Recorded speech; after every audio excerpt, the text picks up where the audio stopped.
Have you ever encountered those days or events when you had a bad fight with someone or an argument with someone and later you felt bad about it, that why did you speak with that person in such a tone, or why did you get angry at someone?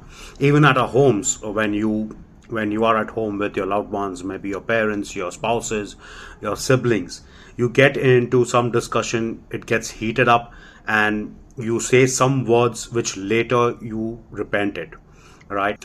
I used to undergo these same moments, these same events in my life, and with my loved ones, I used to always often have these kind of fights where I would say something in anger or disgust or frustration, and later I would repent. Now, why does this happen and what can we do about it? The important aspect to understand during these instances are two aspects, which is known as guilt and shame. Now, these are two varied aspects, but often we confuse these two emotions and we think both the emotions are the same. When we say something bad, we are ashamed of ourselves. We get into a shameful mode, and the behavior of being ashamed is trying to hide yourself, trying to get back behind something, hide your face, not show your face again until that moment is gone.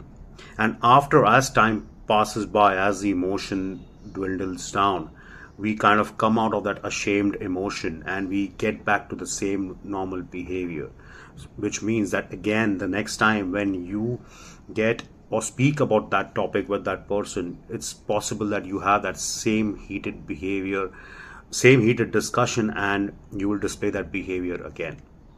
Instead of being ashamed, it is fruitful to have guilt, to feel guilty about what you said. Because guilt will make you realize and will bring your focus not on your complete identity but on that event. What was the trigger at that point that made you say that? Right? And often you need to ask this question to yourself as a third person, meaning if we see this behavior with someone else, we would go and walk up to the person and we would probably counsel them and advise them, saying that, you know what, you are a great person, but at that point of time, on that day, you you said something which was not right, and you would then explain to that person on why that person behaved that way. You would explain that, probably you were trying to show that you know more than that person, or you were trying to dominate, or you're trying to enforce, or you're trying to show your authority. Now, this is a conversation that you need to have about yourself, about that behavior, and you need to identify what is the reason that got you heated up or got you into a debate that caused that emotion.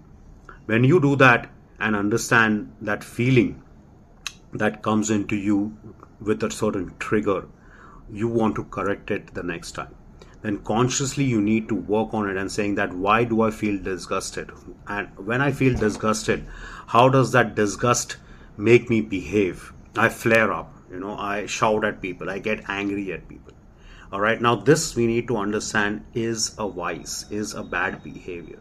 And the moment we keep consciously telling ourselves that, yes, this is a bad behavior, I need to curb it, this is a bad behavior, I need to curb it, the next time you encounter or get into a similar situation, your subconscious has grabbed that behavior which triggers you to do or say something bad, and you learn to come out of that behavior and you learn to curb those words or the action that you take.